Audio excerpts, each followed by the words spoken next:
Please raise your right hand and repeat after me. I, Donald John Trump, do solemnly swear.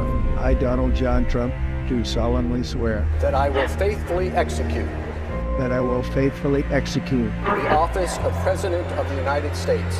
The office of President of the United States. We have been given a gift by God today to usher in a new dynasty. Now you get RFK Jr. Don't you want a president who's going to make America healthy again? You get Tulsi Gabbard. Putting our country in a continual state of war. You get Elon Musk and you get J.D. Vance. A hell of a way to start the next 4 years. The right-wing Avengers. We have an army of digital soldiers. Department of Defense under Donald Trump will achieve peace through strength.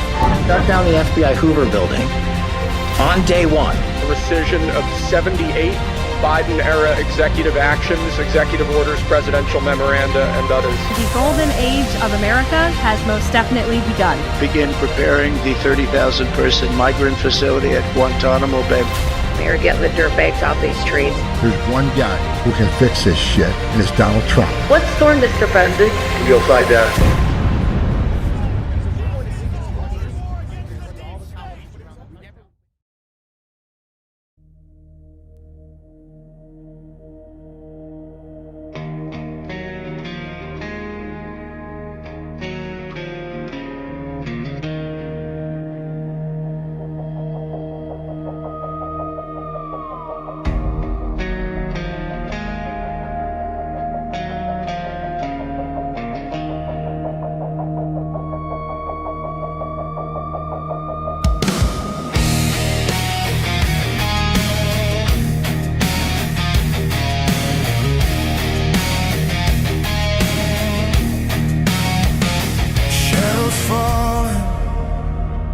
Thunder breaks, the ground is shaking from the weight.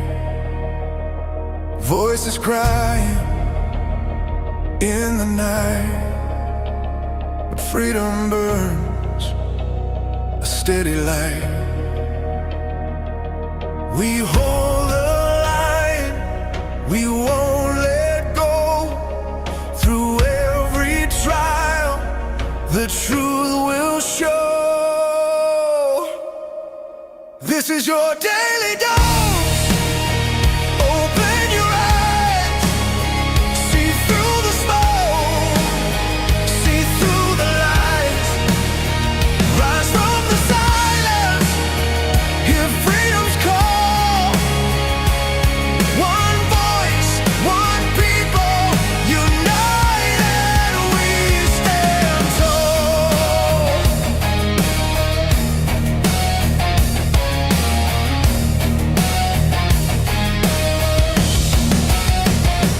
Hearts awaken, chains undone. A new day breaks, the dawn has come. Through every battle, through the flame, our faith in God remains the same. The storm may rage, the night may fall, but hope will answer stronger than all. This is your daily dose. Courage and fire, lifting the weak, lifting us higher. Not by the sword, but the truth we recall. Where we go, we go. We've seen the darkness try to reign. We felt the sorrow, we've known the pain. But every trial has forged the steel. In God we trust, His plan is real.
Good morning, good evening, good afternoon, wherever you are in the world. My name is Josh, and welcome to the Repill Project. My button is unbuttoned.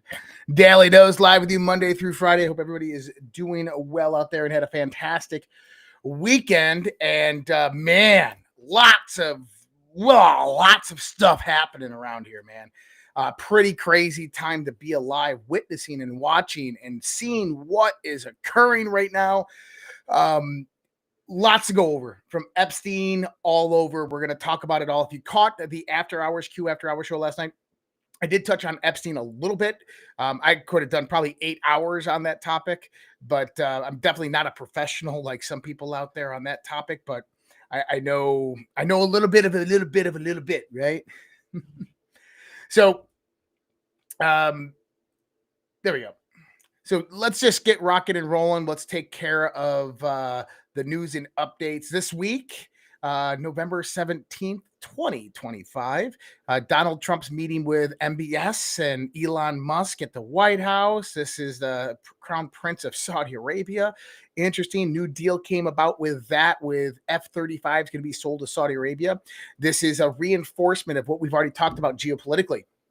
When you start looking at the Middle East and you start wondering, how do you bring stabilization to that whole entire region? Well, you arm the shit out of every single buddy in that region with American military weapons. Well, why not? It makes sense, actually. When you start to look at this from that context, that from Turkey all the way up to UAE to Qatar, all the way over to Israel, all the way around, you start to understand that these people are seeing America arming their neighbors.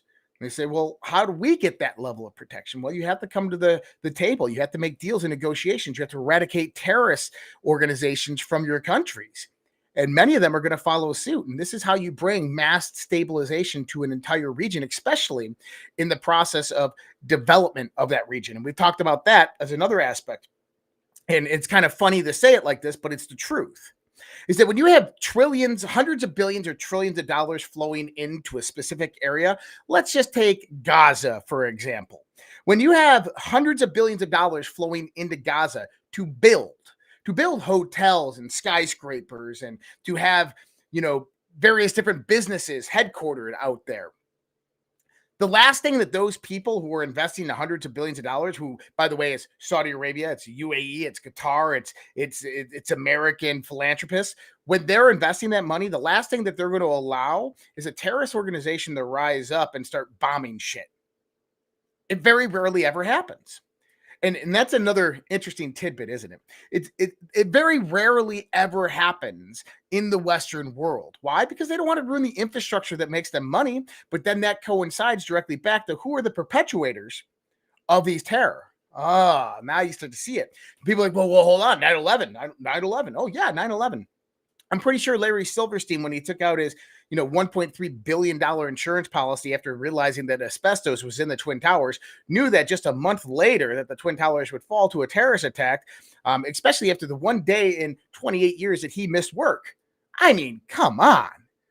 We have to understand that there is an international criminal cartel, a mafia, what Whitney Webb calls a meta cartel that is operating, and it's not the lower level cartel that we see. It is rich, wealthy philanthropists. I was talking about this a little bit last night on the show, that now we got to remember the name of it. There's a show out there, and Roxy, if she's in there, she's going to know exactly what show I'm talking about. But there's a show out there, and I've watched, I'm in like 6 seasons of the show right now. And if you have not watched this show, you absolutely need to start watching it. Hands down. It explains everything, how the hierarchy and infrastructure operates. It's called Blacklist. James Spader. It's an older show, still going, I think, but it's definitely worth the watch, because Blacklist, it shows you how these billionaires generated a lot of their wealth through criminality and by buying out politicians and law enforcement, and then creating their own armies and intelligence infrastructure that eventually coalesced with the actual intelligence apparatus. And then through NGOs and so forth, go out there and continue their criminality. They run arms trafficking. They They run drug trade and human trafficking trades. Why? Because that's profitable and it's outside the realms of taxation. So what we are beginning to realize right now is with the unveiling that is occurring with the Trump administration is that he is pulling it back, right? He is pulling back the veil and he's showing the people what's truly going on. And he's doing it as a neutral participant. Oh, the Epstein files, that's all a joke. Oh, no, who cares about that? Let's move on to better stuff. He's doing that for a reason. He wants you outraged. He wants you calling up your congressman and senator. And what did we get this last weekend? We got information that came out that started to point that Donald Trump's in the Epstein files. He absolutely is. Epstein was talking about him. But is that really what that was about? A deeper look starts to show you that it was not what that was about. That was a Democrat plot. That was them putting that information in there. What do I mean by that? Colluding with Jeffrey Epstein. We're going to look at this here in a little bit. The first thing we're going to start out with, it was interesting last night, Alpha and myself and Brad there, we're talking about Melania Trump. We're talking about Donald Trump. We're talking about Save the Children. And then today, I didn't even know it, an executive order for fostering the future of Americans' children and families was signed by Melania and Donald Trump. Really interesting. A minute and a 7-second video, 107, if you understand that. What do we have here? In a stunning development, President Trump reveals he's in private talks with Democrat lawmakers on gutting Obamacare to give money directly to the people, not big insurance. Remember, I was talking about this last week. I got some comments on this because this is actually really important of what Trump did here. Is he played the Democrats to a point where they cannot back out of this. Let's check this out. And I've had personal talks with some Democrats. I can't tell you who they are. I just don't want to do that. It's not fair to them. About paying large amounts of dollars back to the people. You know, this was my idea. It came up during that. You know, oftentimes under times of stress, like the shutdown, you come up with great ideas that you wouldn't have thought of before. The insurance companies are making a fortune. Their stock is up over 1,000% over a short period of time. They are taking in hundreds of billions of dollars, and they're not really putting it back, certainly not like they should. So when I see this, and when I've seen this over the last pretty short period of time, I said, why do we just pay this money directly to the people of our country and let them buy their own health insurance? And, you know, I made that statement, and I made it a little bit cavalierly, but it sounded good. And everybody has picked it up, including Democrats. And I am talking to some Democrats right now about doing that. People love it. We're going to take the money. Well, if it gets approved, we're going to take the money. We're going to pay it back to the people of our country to go out and buy health insurance. Now, they can put it in a health account. We can do it a lot of different ways. But they buy their own health insurance. They can negotiate price. Okay, I love this. So I've thought about running for politics here and there. And one of the things that you do if you think about doing those types of things is you go out there and you organize kind of, if I was going to be a congressman or a governor or anything like this, this is how I would do things. What he says there actually sparked a lot of interest in me because number one is that it's genius. Instead of paying hundreds of billions of dollars a year, trillions of dollars over a 5-year period to health insurance companies or just insurance companies, period, why don't we give that money to the American people? Not only just give it to the American people, is we could even structure it. We could go out there and treat it like an investment account. So like a health savings account, but a little bit different. And that if the government was going to give these people, and they're not going to give all Americans money, they're going to give people that actually need it, who need the help and assistance. But you give it to them in something very similar and structured like a health insurance account or health savings account. That money flows into the HSA. They can't touch it for anything else other than health savings account. It flows in there, and it has the ability to get invested into a global index fund, get invested directly into various different stocks, bonds, crypto, gold, silver, whatever it might be. And it increases in value over time. Then let's say that they have a need. They have a doctor's bill. It's $3,000. You got a $10,000 balance. They pay it directly out of that HSA. See, here's the thing. 31% of the people that the government is paying subsidies for never use the benefits at all. It's just pure profit for health insurance companies. Among the other 70% that are receiving these benefits for the health insurance companies overexploit the pricing scheme of the health insurance costs. There's a video out there going around right now of an actual video of a guy calling his health insurance saying, hey, I see a discounted price of $1,200. Why are you charging me $3,000? Because you have insurance. Well, what do you mean? Because, well, that's for the people who don't have insurance. But your out-of-pocket cost after we talk to your insurance company is $1,500. He goes, that's $300 more than the discounted price. He goes, so I just need to cancel my insurance? And he goes, no, you had insurance, and so you got to pay that amount. It's criminal what they are doing. And the key to understand that is that they own the hospitals. They own the middlemans. They own the doctors. They own the pharmaceutical giants. This is how they operate. Pure profitable business. So when we start to look at it, is we need a restructuring of healthcare. We need a reorganization of how this actually works. I'm okay with companies taking profit, but if we're talking about health insurance companies that are making hundreds of billions of dollars a year in profitability strictly off of U.S. government subsidies, I have a big problem with that. And if we can have a chance to give that back to the American people and put it in the HSAs, and one of the cool things is, let's say when we put it into the HSA and it gains 20 or 30% a year. At the end of the year, they can take out a certain proportion of that money and they can go out there and take a loan from themselves where they pay back the interest back to themselves, or they can transfer it to an actual 401k Roth IRA of something of that nature. So let's say that there's 5 years of good health. We're going to reward that. They're on government subsidies, 5 years of good health. They just paid into this. The government is paying into it for them. And they earn interest after interest every year throughout the markets. That HSA is worth $90,000.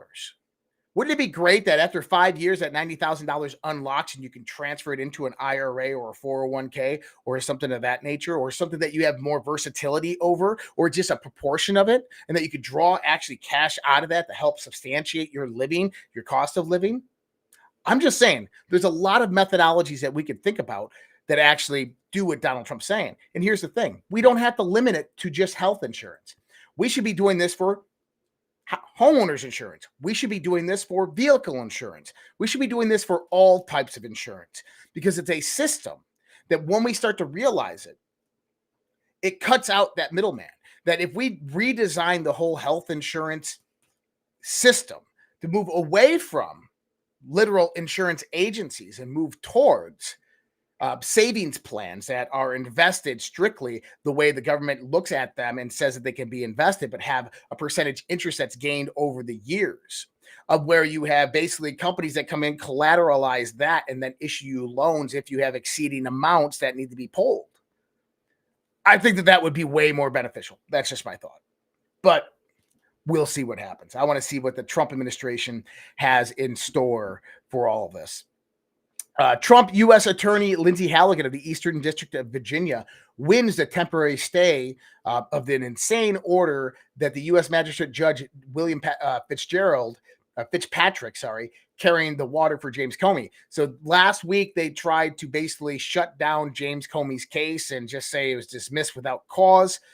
What are the reasons why? They were saying that there was no evidence. Lindsay Halligan, the attorney for the Eastern District of Virginia, came out and put multiple different points of evidence, things we had never seen before out there, and she has won this temporary stay. This is how the deep state operates. I mean, they have lawfare under their belt. They have judges all around the country. And here's the thing, is every new judge that identifies themselves is just another one that we should get Congress to impeach. That's my thoughts on it. Some new information here. 2 days after opening Crossfire Hurricane on August 2nd, 2016, Peter Strzok arrived in London, England, sent by James Comey and Andy McCabe. On the same day, August 2nd, British MI5 Deputy Director texts his friends, Andy McCabe, on his personal cell phone about a meeting between their British and U.S. folks and their strange situation. Gina Haspel, who was running the CIA London station, Alan Kohler, who later organized the Mar-a-Lago raid, was the FBI rep in London working with CIA operative Stephen Helper and MI6 operative Christopher Steele. In other words, Crossfire Hurricane was a joint venture across the Five Eyes. MI6 was heavily involved in this. And here's the key, is they had the same intelligence that the CIA had, that John Brennan had, that the FBI had. In other words, the only evidence that they had was no evidence at all. They concocted it through Christopher Steele and the Steele dossier. This treason extends far beyond that of the boundaries of the United States of America. So it'd be interesting to see how that begins to play out in the investigation of opening up Crossfire Hurricane. And I'm sure as Attorney Quinones in the Southern District of Florida begins to open this up, there's going to be declassification of a lot of information that is going to show us things that we didn't even know, people's involvement that we didn't even know, colluders along the lines that fit directly into this coup narrative. So Donald Trump came out this last weekend and said, Maduro would like to talk. We'll see how that turns out. Trump spilled his knee-deep in negotiations with Maduro's regime and the skyrocketing tensions, military strikes. Maduro's activating a lot of the internal militias. So Trump said his exact words, we'll see how this turns out. They would like to talk. So this is interesting because if you follow Ghost of Base Patrick Henry, he talks about how Maduro is actually a CIA asset and under our control, and that what we are actually witnessing is that Maduro's regime is controlled mainly by the cartels. It doesn't necessarily mean that Maduro himself is a bad guy. It just means that his government, his country is controlled by the cartels, which the cartels are the army of the global criminal syndicate, right? And that if he had the opportunity, he'd probably fight back against them. And so now we're seeing Maduro come forth and negotiate with the Trump administration. I don't know how this is going to turn out, but we will see. But I think that we are still going to see kinetic strikes within Venezuela, within Latin America, and within Central America and South America. I think that is probably going to happen around the same time as a lot of the stuff with Crossfire Hurricane. The investigations of the various different grand juries that are formulated begins to drop. But I also think that Maduro potentially gives himself up and extradites himself to the United States of America. I know that's weird, but then we will see Machado actually take over. Just my thoughts. Because once Machado is in place, that's when the U.S. forces start to go in there publicly. This weekend, if you watched anything, you saw the massive riots that were occurring at the Mexican presidential palace. What's going on in Mexico? Well, a man who can actually explain this is Eric Prince. Listen to this. When Sheinbaum was elected, they killed 27 different conservative candidates, largely assassinated by the cartels. And in many cases, it was funded by the Chinese Communist Party because they're trying to do state capture of Mexico with the fentanyl, with the other drug trafficking, and with other aspects of trade. The CCP is trying to put their hooks in at all levels of the Mexican society. That becomes a huge problem for the United States. When Sheinbaum was elected, they killed 27 different... Now, think about that. When Sheinbaum was elected, her political party, through the cartels, organized hits on other political candidates.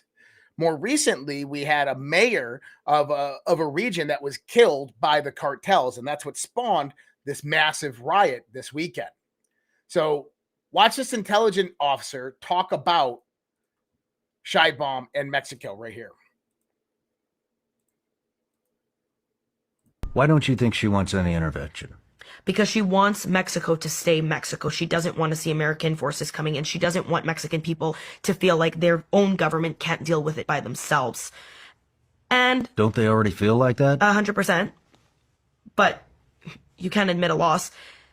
Another point to that is to protect people who are in her administration who have narco ties. Does she have narco ties? 100%. 100%. I believe she definitely has narco ties. What makes you believe that? She's with the Morena party.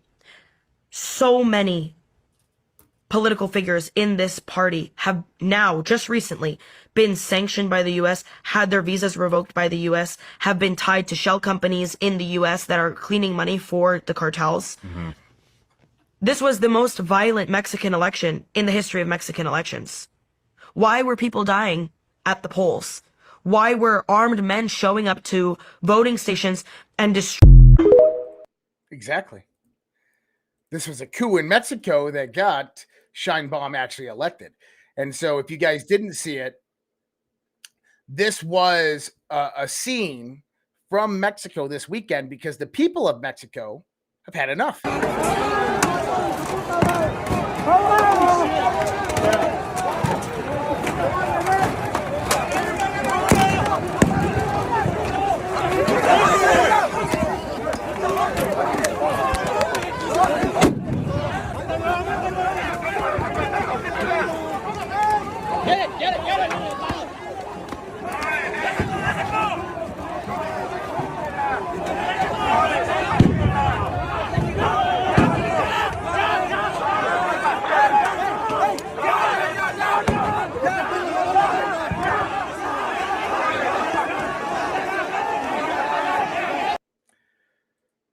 I don't know what happened to that police officer, but he was not in a very good position when the camera left him.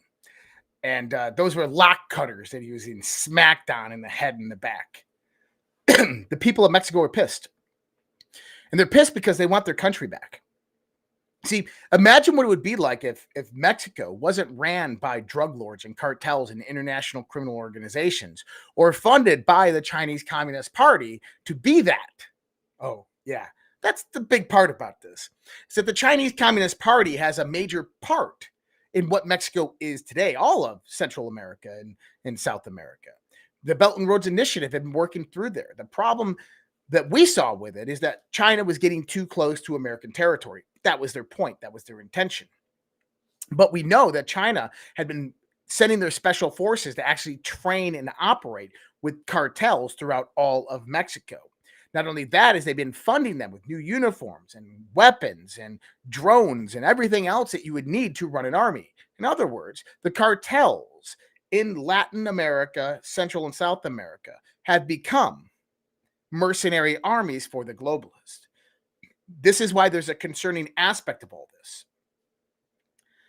That if the Democrats, if the deep state got their way, we would see a direct invasion from the southern border of hundreds of thousands of this mercenary army coming over, armed and ready. This is why we have 20,000 troops at the southern border. This is why Donald Trump has taken the certain actions he has taken to place strategically the military around the world, around the country, as well as in the Gulf of America, in the Caribbean area over there. You got Marines, 4,800 of them sitting in Puerto Rico, instantly deployable anywhere in our hemisphere. They can deploy to South America. They can deploy to Central America. They can deploy to Mexico. They can deploy to the United States of America within a matter of hours. There's a reason for that. The reason is number one, you're stopping China's progression through proxy forces, globalist progression through proxy forces.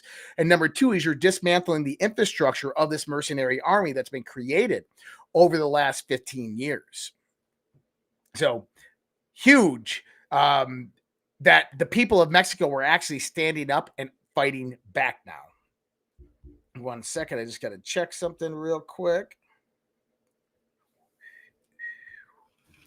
All right.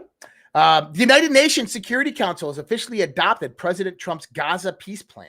Trump responds and celebrates while the UN actually made the right call for once. They practically just endorsed Trump to be the chair of the new board. Actually, he is the chair of the new board, but this will, Donald Trump said here, let me see. Congratulations to the world on the incredible vote of the United Nations Security Council just moments ago. Acknowledging and endorsing the Board of Peace, which will be chaired by me and include the most powerful and respected leaders throughout the world. This will go down as one of the biggest approvals in the history of the United Nations, will lead to further peace all over the world, and is a moment of true historic proportion. Thank you to the United Nations and all the countries of the UN Security Council, China, Russia, France, United Kingdom, Algeria, Denmark, Greece, Guyana, South Korea, Pakistan, Panama, Sierra Leone. It goes all over them. So exciting times, because that means that the International Security Response Force is going to be going into Gaza. This means that there's going to be a board that's overseeing the transition. This means that Donald Trump's Middle East peace plan, starting with Gaza, is actually moving forward. Now, one of the points of talking with MBS actually in town today, this is the Crown Prince of Saudi Arabia, was joining the Abraham Accords. I think it's going to take a little bit more time for other countries to join in on the Abraham Accords. You got to see a period of peace before this actually happens. But if Saudi Arabia wants to be one of the number one leaders in the Middle East, which they are economically, I think that we're probably going to see them acquiesce to Donald Trump and join the Abrahamic Accords to bring about kind of the ideal picture of leadership for the rest of the nations in the Middle East. So this whole Thomas Crooks stuff is getting really interesting. Kash Patel's FBI has reversed its claims, now denying that Thomas Crooks had any online footprint. But this comes after Tucker Carlson showing us his online footprint, bringing out massive points of speculation tied directly to people in other countries, potentially even grooming. Something is array here. Something is not right here. And we're going to look into this here more in a minute. The first thing I'm actually going to do, though, is we're going to do this quick little advertisement on Rumble. So Perplexity, if you're on Rumble, you're going to see this. Looking for smarter ways to browse and enjoy your favorite content without ads? Get Perplexity Pro Bundle with Rumble Premium for just $19.99 a month when you sign up before December 31st, normally a $29.99 value. With Rumble Premium, you get an ad-free viewing experience across all your devices and access to exclusive premium content, no interruptions, just the videos and streams you love anytime, anywhere. Plus, Perplexity Pro boosts your productivity and unlimited research, unlimited uploads, exclusive member perks, and access to the latest and most advanced AI models for faster, smarter answers every day. Save over 30% on this powerful bundle. Head over to rumble.com/premium before December 31st to sign up and unlock your premium experience. All right. Now, got to pay the bills. Appreciate that for you guys. Let me do that. If anybody's watching outwards, you can come on over to Rumble. You can check those links out if you're interested in all of that. So my thoughts on Thomas Crooks. The FBI is not going to release any further information on Thomas Crooks. In other words, Thomas Crooks this is what the official narrative is going to be. Thomas Crooks acted alone. He's the one that tried to assassinate Donald Trump, and that's it. They will not tell you certain information that I got. Did you know that his parents used a fertility clinic to get pregnant with him in the early 2000s? That's important. Why? One thing that they learned through programs such as MKUltra was that people with certain genetic profiles were easier to manipulate and program. Put two and two together. This is similar to many of the other mass shooters. They won't tell you how Crooks was groomed, weaponized, or activated by foreign or domestic intelligence operatives. They won't make the connection that Crooks had plane tickets to a foreign country, bank accounts, and a passport ready to go. Is that truthful? Dig. You'll start to find out that it is very true. All right. We're going to get in here in a second to... I wanted to see if he was coming. I was supposed to have a guest join me for 15 minutes, but doesn't look like they're here. So let me just do this real quick.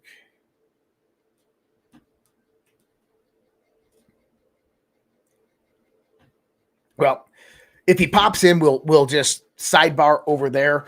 But I'll actually just give it a call out right now because it's something that I'm actually using myself. I'm actually doing it, and it's actually pretty cool. Now, Bitcoin has decreased in price a little bit. We all know this. And that means it's time to buy. But one of our sponsors of this show is the $5 Bitcoin Club. And if you guys are interested in Bitcoin, learning about it, getting Bitcoin at the absolute lowest price that you can get Bitcoin, redpills.tv/Bitcoin. Check it out, guys. Okay. And if Dave does join in, we'll just go on over to him, bring him in for 15 minutes, and then we'll get back into this because we're about to jump into Jeffrey Epstein. This weekend, the Democrats got caught red-handed spreading the hoax about President Trump and Jeffrey Epstein. They misled the public, lied about witness testimony and doctored documents, and are now scrambling to cover it up. We have the receipts they don't want you to read. Let's look at this post because there's some claims here. I think these claims are actually important. Bring it over to the big screen, Josh. All right. All right. So, number one, let's start with former Attorney General Bill Barr. Democrats claimed Barr could not clear Trump of wrongdoing after his deposition. What did Barr actually say? There was no evidence. And what if SDNY had anything on Trump? They would have indicted him. They didn't. Then came Alexander Acosta. Democrats tried to smear Trump by linking him to Epstein via the 2007 case. But Acosta crushed their narrative. He testified that he never smoked, emailed, or had any contact with Trump about Epstein. None ever. Now, do I actually believe that one? I think that Donald Trump uses his sources and he uses them very well. There's a lot of things that happened in 2007 in that case specifically. And Alexander Acosta was the U.S. attorney in the Southern District of Florida, which was where Mar-a-Lago was located. The story, if you don't know, Epstein was trying to buy a property in Palm Beach or Palm Springs. Yeah, Palm Beach. And Donald Trump was blocking him and actually had one of his friends go in there, buy the property, and then completely demolish it because he didn't want Epstein intruding on his area, his territory, as well as he didn't want Epstein anywhere in the Palm Beach area. And so I think that potentially we know that Donald Trump did depositions in the future to the FBI about Epstein, that the U.S. attorney maybe had gotten a call from someone associated with Trump. That's just my theory. But Alexander Acosta, who eventually became part of the Trump administration, denies that ever happened. So what did the Democrats do? They leaked 3 cherry-picked emails out of 23,000 pages, then made their own redactions to hide exonerating facts. One name they blacked out, Virginia Giuffre. Why? Because she was publicly said she never saw Trump do anything wrong. Sent by the Epstein estate, released by oversight Democrats with Virginia Giuffre's name redacted. Another Democrat redaction for their hoax, Prince Andrew. Why? Because their redacted context changes the email. They were fabricating a smear campaign, not telling the truth. They come in here. Victim worked at Mar-a-Lago. Trump said he asked me to resign. Never, ever. So this, again, was Virginia Giuffre. They then lied about who did the redactions. Representative Crockett and others went on CNN pretending they had no idea who made the edits. CNN corrected them live, saying Democrats made the redactions. Listen to this. April 2nd, 2011. This is an email from April 2nd, 2011. Republicans were saying that that victim is Virginia Giuffre. As you know, she died by suicide. She's been very outspoken victim of Jeffrey Epstein. Here's the email right here on your screen. She wrote a book, as you know, and she did not accuse him of any wrongdoing. What do you make of that? And can you confirm that? Yeah, I don't know. Obviously, it's redacted who the victim is, so I won't necessarily take the Republicans' word on who it is that's redacted. And I don't know why they would necessarily redact someone's name who is deceased at this point. The Democrats did that, though. The Democrats redacted. No. I understand, okay, but I'm just saying, like, our biggest concern is to actually make sure that we are protecting victims. And obviously, she wrote a book. She told her truth. This is an email from the Democrats redacted. It wasn't the DOJ, wasn't the FBI, wasn't the intelligence apparatus. It was the Democrats in the House of Representatives that redacted those names and put them out to the media. It's the same smear campaigns that they always do. So Oversight Committee says we released everything, 23,000 pages. Suddenly the same Democrats who spent months screaming release the files told the New York Times that doing so was meant to disorient and distract. Then the fake and dishonest New York Times quietly edited their piece, removing the word disorient with no editor's note. They are literally helping Democrats rewrite history after the hoax fell apart. But here's what nobody's talking about. 2019 Democrat Stacey Plaskett was texting with Jeffrey Epstein during an actual House hearing. Epstein helped Plaskett question a discredited witness who hated Trump, none other than Michael Cohen. Turn it over. You, as my friend Mr. Meadows pointed out, misled this committee even today in a written submission that contradicted your testimony. You have suggested you are going to review that. Are you going to review it in our next break to correct the record, yes or no? Yes. Question, you helped out the president's campaign or were involved in the campaign as a representative, as a spokesman, even in your words today. It was your idea for the campaign dating back to 2011. Is that accurate, yes or no? Yes. Mr. Weisenberg and other individuals, Ms. Rona. Who are those individuals? Are they with the Trump organization? They and are. Are there other people that we should be meeting with? So Alan Weisselberg is the chief financial officer. Uh-huh. You got to quickly give us as many names as you can so we can get to them. Yes, ma'am. Is Ms. Rona, what is Ms. Rona's position? Rona Graff is Mr. Trump's executive assistant. And would she be able to corroborate many of the statements that you've made here? Yes, her office is directly next to his, and she's involved in. I want you to understand this. In February of 2019, in congressional testimony, a sitting Democrat congressman is texting Jeffrey Epstein, who is feeding her questions for Michael Cohen. That's mind-blowing. But now when you go to the Michael Wolff emails with Jeffrey Epstein, where Epstein's saying that Donald Trump is the evilest man in the world, it now makes sense that this was a smear campaign being generated by the Democrats working with Jeffrey Epstein to try to take down Donald Trump. This is why they said they knew Donald Trump was in the Epstein files. This is why Donald Trump called it a Democrat hoax. Well, Plaskett worked with Epstein to attack Trump. Democrats now want you to believe they care about victims. They don't. So this is very, very interesting, but it gets even crazier. So Epstein bombshell just dropped in a flood of newly released Epstein-related emails. The Democrats' attempt to spear President Trump obviously backfired. So here's what just recently unfolded. Ghislaine Maxwell's lawyer has accused Democrat Representative Jamie Raskin of coordinating with prison officials to leak confidential attorney-client communications.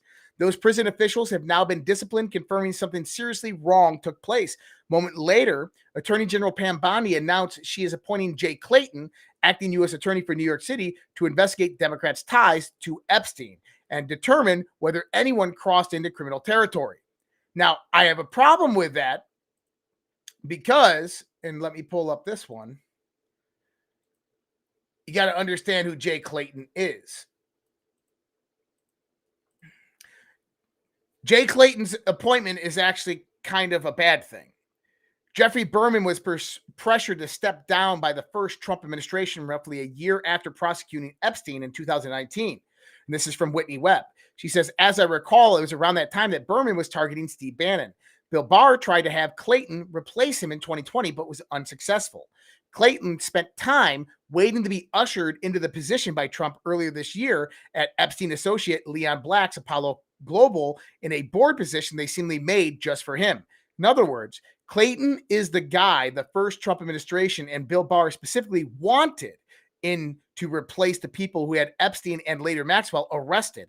And when they couldn't do it, a super rich Epstein associate gave him tons of money, and now he's been installed in that position to investigate Epstein. Now, this can go two different ways with Jay Clayton. This could be white hat, black hat operations. That my thought, and I'm gonna throw this out there. I'm gonna give you my thoughts on Epstein. And this is simply my thoughts of everything that I've seen and why we're seeing things like this and people question attorneys like Jay Clayton. The reason I think they're questioning Jay Clayton is because of the association with Epstein and Bill Barr, but more specifically because it seems to be anti-Trump, but more directed toward Bill Barr. This is my thoughts. Steve Bannon leaves the White House in 2017, 2018 time frame. He goes and immediately starts hanging out with Jeffrey Epstein. He infiltrates Jeffrey Epstein's circle, starts to help with media and PR. Also goes out there and does over 16 hours of live recorded interviews for a documentary called The Monsters that he was making. Steve Bannon leaves Jeffrey Epstein 3 months before Jeffrey Epstein was arrested. That means that when you had Plaskett that was sitting there texting Jeffrey Epstein questions to go out and give to Michael Cohen, he was also in communication and corroboration with Steve Bannon. Is Steve Bannon a good guy or a bad guy? I think that we've seen that Steve Bannon actually, whether people like him or dislike him, is more aligned towards Donald Trump than anything else. So why was Jeffrey Epstein colluding at the same time with Steve Bannon? I believe Steve Bannon was an infiltrator into that organization. I think that what happened is that Steve Bannon actually helped set up with the Democrats to get Epstein in there. I think that Steve Bannon didn't record 16 hours of video evidence, interview evidence, but actually confessional evidence. I think that what we actually saw happen is that Epstein was coordinating with the Trump administration during that time, working with the Democrats. I'm not saying he was a flip white hat, but this is what it's going to seem to look like. When you're a very, very intelligent human being and you realize that all your cards have been played and you're absolutely screwed and fucked, but you can have an opportunity to take down the real bad guys, what are you going to do? You're going to play the game. Epstein's arrested. 3 months later, he's dead, apparent suicide in his own cell. The last person to see him was Bill Barr, Attorney General. You have a mob CI, confidential informant for the FBI mobster, come out there and tell the news media the next day that Bill Barr was just there at the prison meeting with them, and then retracts his statement a day later. Why would Bill Barr be there? To sign the documentation to put Jeffrey Epstein in the witness protection program, fake his death, and extradite him out of the country somewhere else. Why would Bill Barr do this? We know who Bill Barr is. We know that he's former CIA. He's the neocon cleanup guy. His father was CIA OSS. Because what did Trump do? And this is one thing that we have to see from context. Trump in the military, when they came into power, they turned a lot of these power factions that were evil and bad and working for the wrong side over. Look at Saudi Arabia. It's a prime example. Okay? So think about it, is that maybe they were able to extradite Jeffrey Epstein out of prison. Or maybe it was a deep state. I don't know whether it was a deep state or Trump, but someone went in there and got Epstein out. Jay Clayton would have been one of the people that they wanted in there to investigate all that, and they couldn't get him in there. Now they're putting him in there because potentially he has knowledge on all of this. What I honestly think is going to happen is Epstein's alive, and Epstein is going to testify on all of this later on. But you have to understand the deeper story and context of what Epstein was actually doing and who Epstein actually was. So President Trump has came out and stated that if the Republicans produce a bill to release all the Epstein files, he'll gladly declassify and let it out. A little bit different of a transition. Why? Because the mouse is out of the bag. I don't know what the fucking statement is. The mouse is out of the bag. The cat is out of the bag. What do I mean by that? Is that he's been saying it's a Democrat hoax. It's a Democrat hoax. And now we're seeing that it was a Democrat hoax, that the Democrats utilized these emails because Donald Trump was mentioning them for their own agenda, went out there, had the news media run smear campaigns against Donald Trump, that Jeffrey Epstein was actually colluding with the Democrats during this time, that they were setting up through CNN, through major media outlets, through Michael Wolff, to go out there to set up Donald Trump as part of the narrative of Jeffrey Epstein. So those emails where Epstein saying that Donald Trump is more evil than anything you could ever imagine, that was a setup. That was done on purpose. They were trying to frame a narrative against Donald Trump with association of Jeffrey Epstein. So Tim Burchett says, this was part of the Thomas Crooks part. Well, it actually has context here with what we're talking about. Okay? Because when we get deeper into Epstein, of who Epstein was and what Epstein was doing, this comes into play. Thomas Crooks and Epstein are connected in a certain way. Listen to Representative Tim Burchett here with Benny and what he said. K Ultra. I'm going to toss to you. That's right. Yep. They got sued. They said it didn't exist. And then they got sued and they said, oh, it exists, but we don't use it anymore. So I don't believe them as far as I can throw the dome off the dadgum Capitol, Benny. You got a kid who's got access to guns or has some simple knowledge of a firearm. He was programmed. You're exactly right. They programmed this kid, and Kristi Noem and Cash and Bongino and the rest are reporting the facts as they know them. The facts have been buried or burned, or whoever knew is either sitting on a beach somewhere and enjoying a fruity drink, or they're dead. I would suggest they're probably dead. And this is what happens. You claim it doesn't. They label me and you conspiracy theorists, but this is exactly what we see happen. And it happens in Washington. It's happening now. It's too deep. It is. And that's why I said, I wish they could go in and just fire everybody and then just start back. But you can't do that because of security. You're going to fire some good people that are. Okay. One of the statements that Tim Burchett just said there is that they're either on an island enjoying a fruity drink or they're dead. What's interesting about that? That the one congressperson that was actually in control of Secret Service's schedule during that time and manning and operational knowledge was Representative Sheila Jackson Lee, who died July 19th, 2024, 3 days after Butler, Pennsylvania. It's a reason why he said they're probably either dead. So darker, bigger, scarier than you can imagine. Let's just say Epstein wasn't just procuring children for sex trafficking. MK Ultra 3.0 was about genetically altered Manchurian candidates. Some reporters should ask Crook's parents, as well as many other shooters, if they use fertility clinics to help get pregnant. I'm coming back to that. I will always come back to that. Now you have Bill and Hillary Clinton actually refusing to appear before the House Oversight Committee on their depositions regarding Jeffrey Epstein. I think that subpoenas are going to get sent out about that, and they're that the subpoenas will send out about that, and they will have to come in, but we'll see. We're getting new news of 3 hours ago. The U.S. House is now scheduled to vote on the release of the Epstein files tomorrow at 1:30 p.m. Eastern time. This will be interesting. Okay. The Skiff on X put out some information. I'm going to pull this up. And I'm not 100% in agreement with everything this guy puts out, but some of the stuff is pretty good. Epstein's Zorro Ranch underground lab that genetically modified humans and for transhumanist experiments seems far more credible since new emails that were exposed explain that Epstein wanted to genetically modify people. Wait, what? I'm sorry. This is what I've been saying for quite a few years now. Jeffrey Epstein owned a massive property in New Mexico named Zorro Ranch, where young girls were flown in for sex trafficking, blackmail operations, and alleged medical experiments. Some even called it a baby factory, which are used for breeding undocumented children used for sex and organ harvesting, as well as satanic rituals.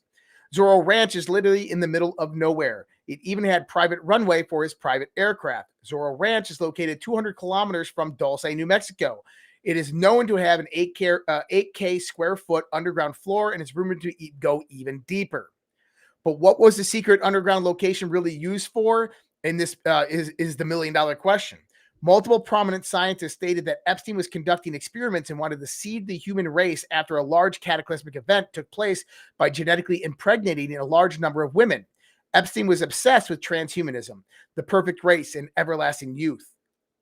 What is the one thing you can't buy no matter how much money you have? Time. All elite are obsessed with time. Once you can buy and already have everything you want, you change. You want power, you want control, and the others are just evil. There are reasons beyond these sex fetishes and pleasure for children and these blackmail operations as to why they do what they do. Once you understand this, everything will begin to make sense. It's all connected. The entire Epstein story and all the people involved are connected to something far deeper and darker than you could ever imagine. The child trafficking and abuse is just the tip of the iceberg. They want to be gods, but they never will be. Well, shit. He must have read my Substack because this is exactly what I've been talking about. So this takes me back a little bit. Okay. You have to understand. Well, actually, let's go into. I want to start somewhere else first before we get into that part. Where is my post? Oh, come on! Did I move it over here? There it is. Oh, yay! Okay, we're gonna get into this post. It's an older post that I put out a while back. So. The House Oversight Committee released this photo right here, right? We already know who that woman was, okay? this was not a redaction that they needed to make, but it's a redaction that the Republicans and Democrats both made because he's a large donor. So that's Eva Brigada Anderson Dubin. She was a supermodel and dated Epstein in the late 1980s. Later, she married hedge fund billionaire Glenn Russell Dubin. In testimony in Virginia Guthrie's 2015 civil suit case against Ghislaine Maxwell, Guthrie testified that Maxwell instructed her to have sex with Glenn Dubin and others. Now, what's interesting about this picture, at the bottom, he is the boyfriend of blank. We think he works for the CIA. Now, this is an FBI file. And that's Epstein in the 1980s. They were saying they believe worked for the CIA. So this is where it gets interesting. We think he works for the CIA. Epstein attended the Dalton School in 1974 to 1976. Epstein taught math and physics at Dalton School, an elite private school in Manhattan. By the way, I wrote this post, for anybody wondering. The headmaster at the time, Donald Barr, had worked for the OSS, precursor to the CIA, during World War II. Barr was also well connected in intelligence and finance circles. And his son, William Barr, later became U.S. Attorney General. Yes, that Bill Barr.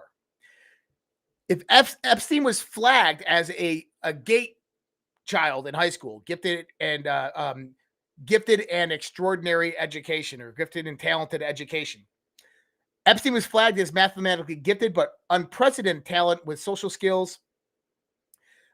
This would have been logical entry point into the CIA, which it was. Now, Bill Barr's dad is actually a sick puppy, or maybe he was trying to release information. I don't know. Someone actually asked this question. I said he wrote this book called Space Relations. And they said, well, maybe his dad was trying to release information about what was actually happening. Maybe. But the book, the plot is, a story is set on a distant planet ruled by aristocrats who enslave humans from Earth. The central themes include slavery, power, and sexual exploitation, with jarring depictions of child sexual slavery woven into the narrative. The book blends dystopian politics with disrupting erotic overtones, making it highly controversial, even for its time. Now, this is hinting towards us that Epstein was recruited into the CIA during this time. Now, this is actually very common. I did another post at the same time, connecting the Central Intelligence Agency, various people from the Manhattan Project and the original OSS were placed as professors in the largest universities across the board in the United States of America. These same universities in the 1980s into the 1990s, and now through declassified reports, were directly connected with the U.S. intelligence apparatus and the U.S. military in conducting experiments on college kids with the direction of those CIA counterparts that were put in there. Recruiting of various different students through these colleges and universities was actually shown and proven.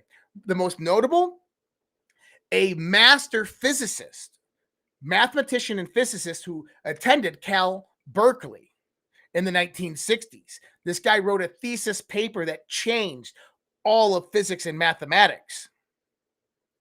Later on, he became known as the Unabomber. His name was Ted Kaczynski and lived in the mountains. And he was a member of MK Ultra. Now, was Epstein a member of MK Ultra? No. But I believe that Epstein was one of the recruiting members for MK Ultra and potential MK Ultra type style programs. So the interesting thing is you can directly connect Jeffrey Epstein to various different scandals throughout the 1980s and the 1990s that were directly involved with U.S. intelligence. One of them being Iran-Contra. You had Adnan Khashoggi, which, yes, Jamal Khashoggi, who was killed by Saudi Arabia. Remember, the Crown Prince watched this guy get pieced and pieced and pieced. That was his uncle. But Adnan Khashoggi was good friends with Jeffrey Epstein. Jeffrey Epstein managed his finances. Adnan Khashoggi was actually the mastermind behind weapons trafficking of Iran-Contra. See how that works? Jeffrey Epstein was the financial man, the money fixer that went in there with all of these high, powerful, elite criminals that ran this grand criminal cartel organization and helped them move money back and forth, but at the same time was working for U.S. intelligence and would honeypot them, getting the information needed on these people. That's who Epstein was. Now, there's one non-connected event that happened in the 1980s that pulls a lot of this back together, especially with Zorro Ranch when we begin to talk about Zorro Ranch. In the 1960s and 70s, Marion David Petty, a former U.S. Air Force Master Sergeant with an unusual intelligence community connection through his family, created a cult. What began as a fringe intentional community exploring mysticism, counterculture, psychology, and communal living would later become the center of one of the most controversial and persistent allegations of child trafficking and intelligence involvement in modern American history. Through the group presented itself as Topsy-Turvy University, focused on philosophical experimentation, Petty's highly unorthodox leadership style, the group's treatment of children in the 1987 incident involving 6 unkept children from Florida triggered a multi-agency investigation involving the Tallahassee Police Department, the DC Metro, U.S. Customs, FBI, and ultimately the CIA. The official conclusion, no evidence of criminal activity. The public conclusion, the government shut down something it did not want exposed. This later becomes known as a declassified CIA program known as the Finders. Children were born in communal styles. They didn't necessarily have parents. They were groomed at very young ages. They were exposed to sexual, traumatic mind control techniques at a very young age. They were growing up in sexual trafficking rings to where when they would get pregnant, they would farm the babies out of them. Very similar to what you heard of John of God running in South America all the way up until the mid-2000s. These were happening all throughout the country in the United States of America, and the CIA was directly involved or behind them. Now, the question comes is, what do they need all these children for? Well, number one is you have the aspect of genetic understanding.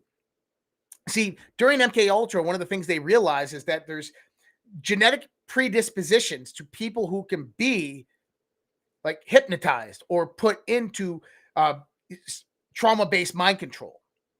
And so one of the things that I think will come out probably in the next year or so with classified evidence, declassified evidence, is you're going to find out that the CIA ran a program funding fertility clinics around the country.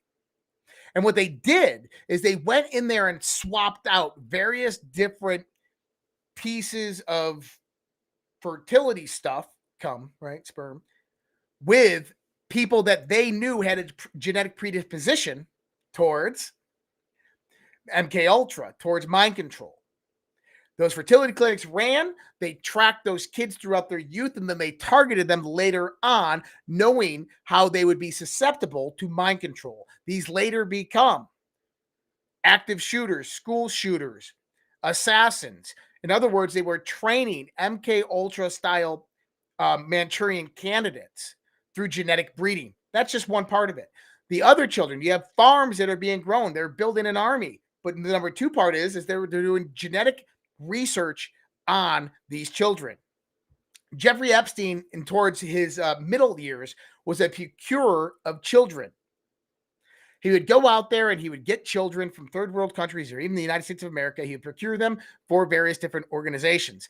These organizations would take the children to underground facilities, specifically in autonomous countries, Ukraine, Venezuela, those types of countries that are off the books and all outside of international oversight. And they would do genetic experimentation on them, trying to produce the perfect race, trying to expand human life, and then also developing various other types of intelligence, so forth. These kids would grow up and then they would stick them into society. They would induce them with trauma-based mind control, and they would put them with high-profile people, i.e. Jeffrey Epstein, his different people that he had with him going out there, honeypotting people. It wasn't necessarily about honeypotting people. It was about getting the people under your control so that you can formulate your agenda. And I'm just checking the chats out real quick, seeing where we're at.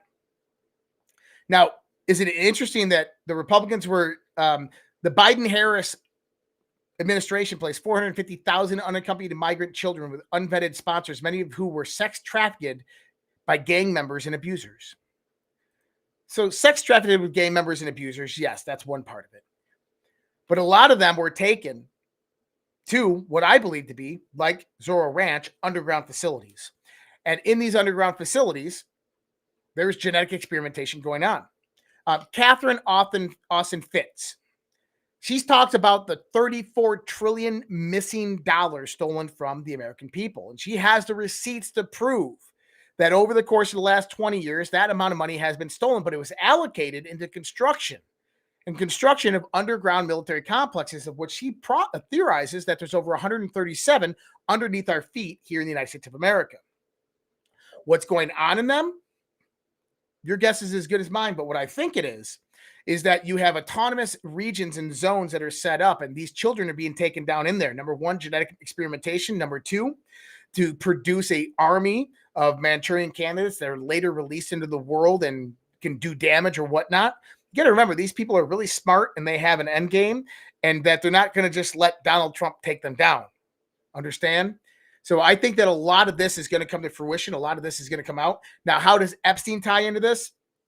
Two different companies that Epstein had created, the Southern Trust Company and the New Albany Company, both dealing with genetic mining, data mining of DNA information.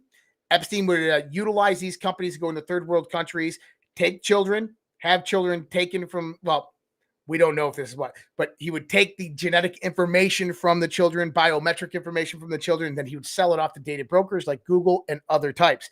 Now, needless to say, who's saying that he wasn't going in there trafficking these children out of those countries and then utilizing them in these points of experimentation by those same companies that wanted that genetic profile information?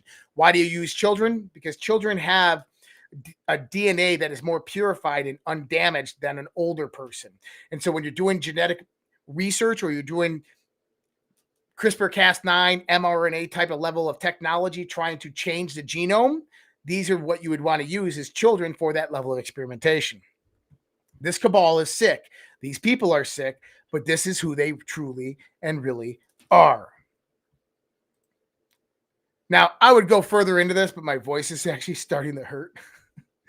I don't know why. My voice has started to start hurting here a little bit. So I'm gonna go through one ad real quick, and then we are going to do finish up with the news, because I do believe there's an economic crash coming in here relatively soon. Let's do this real quick, though.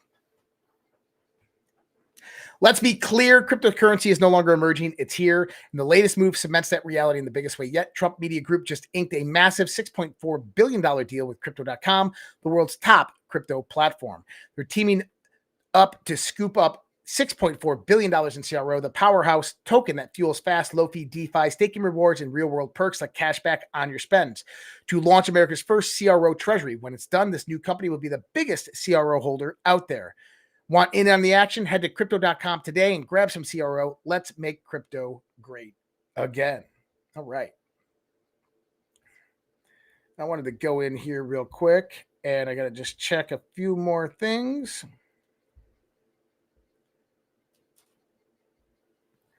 All right. Rocking and rolling.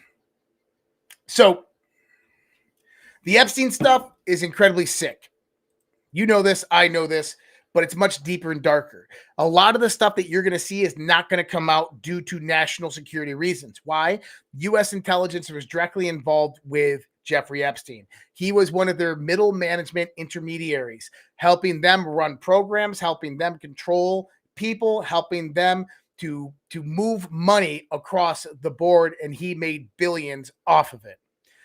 At the same time is that he was feeding in to what I would call the Black scientific community that was doing massive amounts of genetic research, AI research, and transhumanistic research off the grid. Epstein is a key to a lot of different things, but he's one of many. There are people just like Epstein that exist in the world right now, and we don't know their names. So very interesting there. We'll talk more about that this week. We're going to have other times that we're going to talk about this, because I know more information is coming out. So some interesting things happened this last weekend economically. So Peter Thiel has bailed on NVIDIA. He exited over 537,000 shares, over 40% of his portfolio of NVIDIA over Q3. Now, this is interesting because SoftBank exited their full position from NVIDIA. Now, I find it also interesting that SoftBank and Peter Thiel are two of the primary investors in a lot of the stuff that's happening here in the United States of America, with a lot of the trillions of dollars that are coming over, and with the Trump administration. Now, could they know something that we don't know? Maybe the announcement of a new company that has a radicalized new chip that is going to take over the market. I think that might be actually the case. But there's something else that just happened. Japan's 10-year bond yield has just jumped to the highest it's ever been in over 25 years. That matters. When the Japanese bond yield rises, the yen strengthens, and the global yen carry trade becomes profitable. For decades, investors borrowed cheap JPY to buy higher return assets abroad, especially U.S. tech stocks. When this trade unwinds, capital flows reverse and leverage positions get trimmed. Interesting timing. The Japanese bond yield jumped both when SoftBank and Peter Thiel fully exited their NVIDIA positions. Not a prediction, but a notable correlation. If the yen strength continues, we could see a broader deleveraging cycle where elevated tech valuations face pressure as global liquidity adjusts. In other words, if you go back 2 years, you remember when the Japanese bond yield spiked up and people began dumping their JPY, or people began dumping the NASDAQ, and the NASDAQ flash crashed and had to have the circuit breaker go off, and everybody was thinking economic collapse. People were just saying correction. The reason that happened is because people were utilizing low bond yields on the JPY to basically take out USD, use that USD to buy US tech stocks as leverage. So when the JPY spikes up, they have basically a margin call where they have to provide money into the system to keep their borrowed money. They didn't have it, so they had to sell off all their tech stocks, which produced a crash. It's the same situation that's coming up right now. And we potentially could see a forced bubble burst of AI. And I think that this is what's interesting. We're going to see a forced bubble burst of the AI system. Now, why does that matter? Because it's all rigged. It's all fucking rigged. And the only way to stay ahead of the game is understand what the institutions are actually doing. Listen to this. Stock market's rigged. The United States stock market, the most iconic market in global capitalism, is rigged. By whom? By a combination of the stock exchanges, the big Wall Street banks, and high-frequency traders. Who are the victims? Everybody who has an investment in the stock market. If it wasn't complicated, it wouldn't be allowed to happen. The complexity disguises what is happening. If it's so complicated you can't understand it, then you can't question. And this is all being done by computers? All being done by computers. It's too fast to be done by humans. The insiders are able to move faster than you. They're able to see your order and play it against other orders in ways you don't understand. They're able to front run your order. What do you mean front run? It means they're able to identify your desire to buy shares in Microsoft and buy them in front of you and sell them back to you at a higher price. It all happens in infinitesimally small periods of time. Their speed advantage that the faster traders have is milliseconds, sometimes fractions of milliseconds, but it's enough for them to identify what you're going to do and do it before you do it at your expense. The system's rigged. It is rigged. But see, that's why we're moving towards a new financial system, and we're working to help build that new financial system. One of the things we have to understand is not only are they doing this to AI stocks right now, but they're also doing it to Bitcoin and cryptocurrency. But that's okay. Let them. Because cryptocurrency is not about today or tomorrow. It's about 5 and 10 years from now. See, these large institutions know this, and they need what's known as retail user adoption. They need you and I to go in there and substantiate the system for them. So they're going to try to bring the prices down to make it cheap and affordable for more people to get in. This is what we're seeing with a lot of the Bitcoin sell-offs. My advice, buy the dip.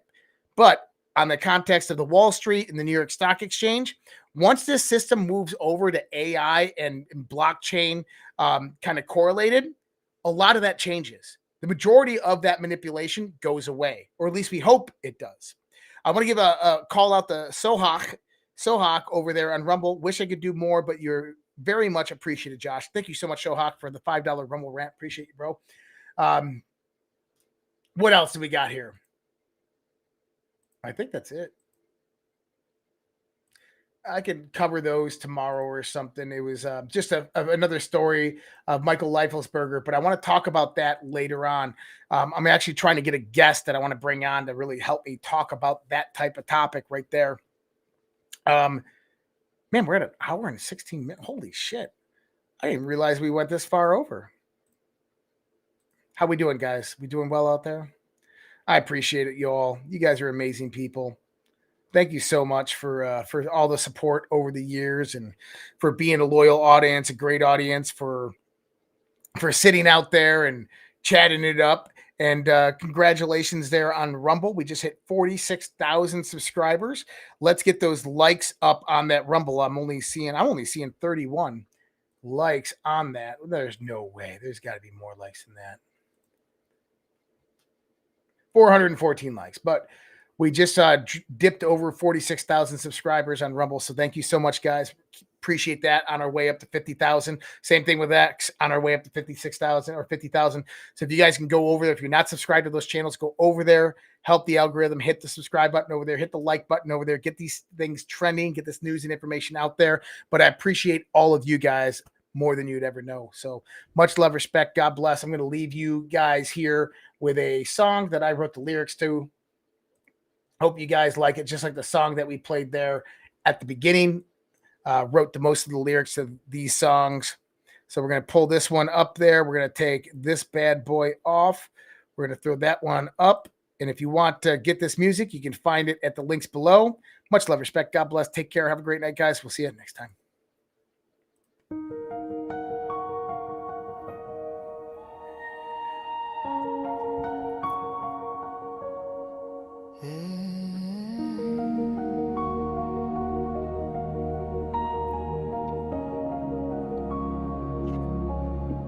There was a time when our children stood tall,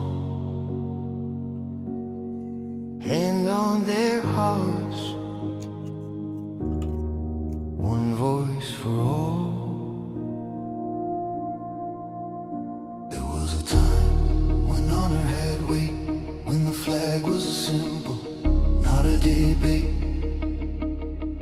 There was a time when our history was known, with pride in the rules that made us our own.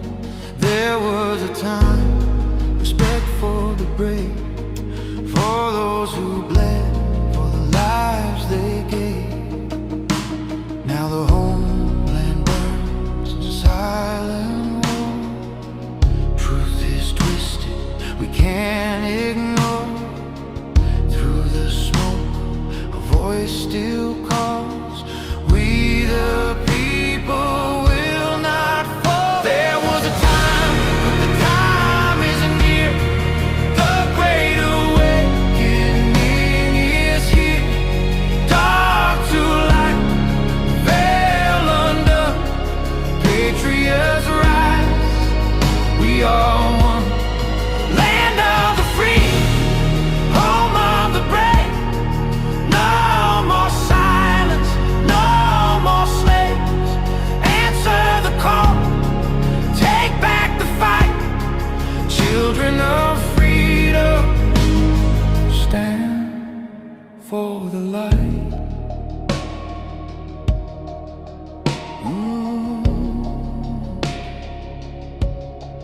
There was a time when truth was clear, when the media served, not ruled by fear. There was a time when leaders stood fast, guarding the people, defending the past.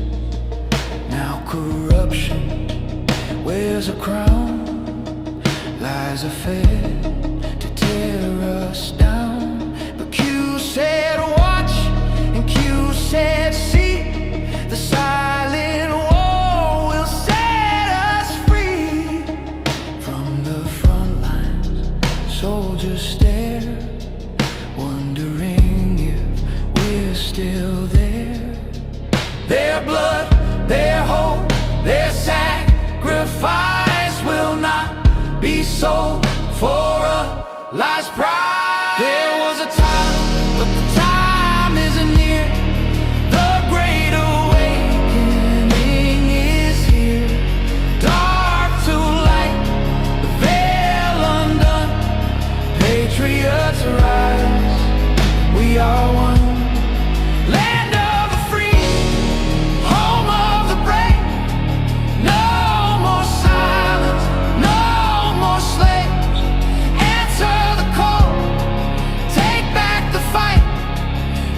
Children of freedom, stand for the light.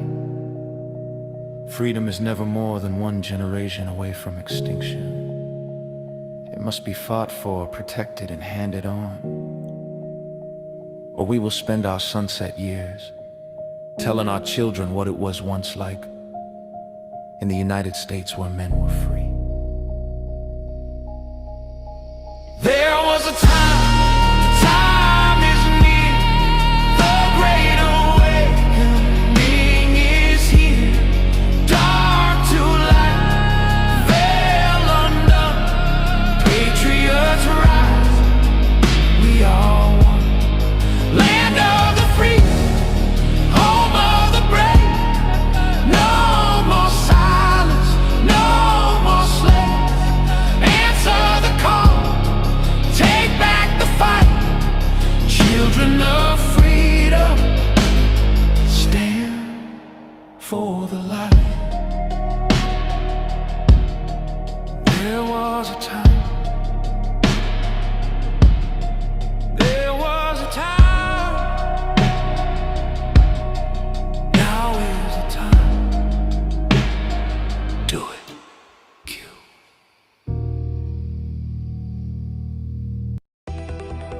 I don't have to tell you things are bad. Everybody knows things are bad. The air is unfit to breathe, and our food is unfit to eat. I don't know what to do about the depression and the inflation. I want you to get mad. I have come here to chew bubblegum and kick ass. And I'm all out of bubblegum. People should not be afraid of their governments. Governments should be afraid of their people. The more you fuck around, the more you're going to find out. These people are still a part of that system, and that makes them our enemy. We accept the reality of the world with which we're presented. It's as simple as that. I want you to get up right now and go to the window, open it, and stick your head out and yell, "I'm as mad as hell, and I'm not going to take this anymore!"